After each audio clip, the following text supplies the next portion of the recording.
Hello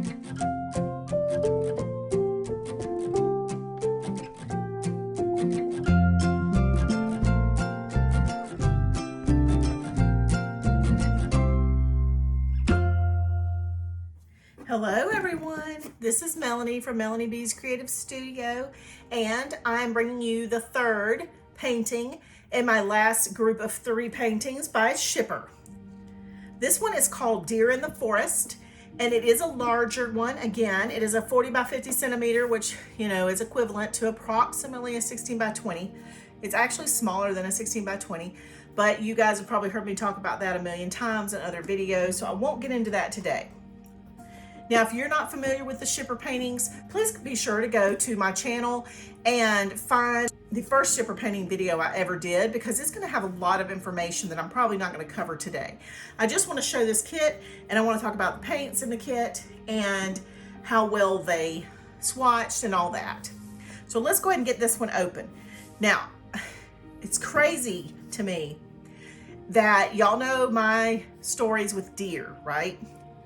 This one, for some reason, doesn't hit me like that. Like, it doesn't touch my soul like the last painting I got from Carol Peck in Canada. That was the Norgeson. For some reason, though, this one did speak to me. But it's kind of funny because there's a doe in this piece. It didn't speak to me like it normally does. And the fact that they're standing in a creek, which looks like where my son died. You would think this really would scream to me, like, you know, buy me, but it wasn't that. It was just this beautiful scene. And so I bought it for that reason. So believe it or not, this particular deer painting isn't symbolic of my child. It is just one that I liked and thought I'd love to try to do. So let's open it up and take a look. So you'll notice I've already swatched the paints, but we're gonna look at that last. We'll check out the palette in a minute. Everything is consistently the same. We have a great paintbrush in here, our number stickers, and I've already numbered my paint pots. They have the booklets in here for instructions. The reference guide is phenomenal. Let me show you that. I didn't show you that in the last few videos, but let's go ahead and take a look at the reference guide. There it is.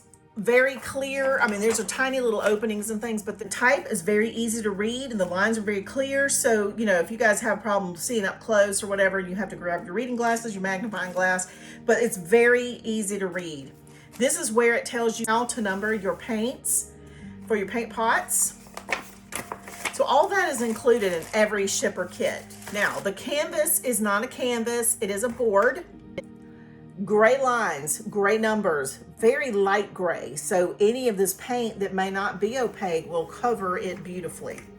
I've discussed gesso in other videos for Schipper, and I'm going to tell you now, I do clear gesso with 1 layer on my Schipper paintings. If you wonder what that's all about, please check other videos. Clear gesso is imperative to use, and I am a total 150% believer in clear gesso, not sanding, every single canvas and every single Schipper. Now, I'm not going to say that for every dimensions or the thinner paintings that are on boards, because I haven't tried them all. But the Schipper and all my canvases, I gesso every one, okay? Maybe that will clear up whether I gesso every canvas or not, and whether I sand. Absolutely no sanding. All right. So let's take a look at the palette like this. Very thin paints. I've shown that in past videos as well. They're very liquidy, but for some reason the texture and the thickness works beautifully. And this is our palette. So how beautiful is that? Let me get a little light on the action here. How pretty. It's almost like coastal, like oceanic, even though this is a very wooded, you know, forest type of background. That is what this palette looks like to me. Now, I want to talk about the swatches. I did have a couple of troublesome ones, and I say troublesome. The troublesome ones in Schippers are not troublesome like they are in other kits.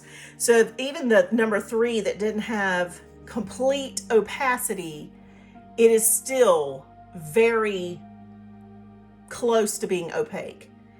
And let's see, this one here, number 11, number 13, those were streaky, but it was only because I did not stir my paint pot from the bottom before I did the swatching.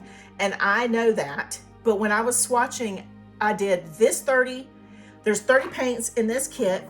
I did this 30 on the swatching. I did another painting that had 36. I did another painting that had 24, all at the same time. So by the time I've done 90 swatches, I'm no longer interested in stirring up my paints. I'm just trying to get the color down to see what it does. Only one I'm worried about in this entire 30-piece set is this number 3 right here. And that is that lemon yellow that is really a struggle with any palette. But that is it for this one, you guys. It's gonna be a beautiful painting when I'm done, if I ever finish. Oh, let me tell you something right quick while I'm thinking about it. Totally off the subject, but when you put your Schipper canvases back in your box, put them upside down. And the reason that you want to do that is just in case one of these paint pots happen to open up, it is not going to ruin the front of your painting. It would get on the back, and it would probably be a whole lot easier to fix a problem like that than it would if it went on the front. So I always face my paintings when I put them back in the box, the canvases. I call them canvases because that's just what I call my paintings. But since this is on a board, it's not a canvas. Anyway, face down when you put it back in the box, and that way you're not having to worry about anything getting on the front of the painted side. And that will hopefully prevent you from having any problems in the future, spills, accidents, and whatnot.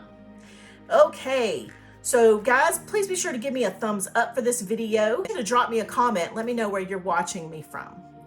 And you guys don't forget to hit the subscribe button. Go join me on Patreon and on the Facebook group. And I will see you back soon. Thanks as always for watching.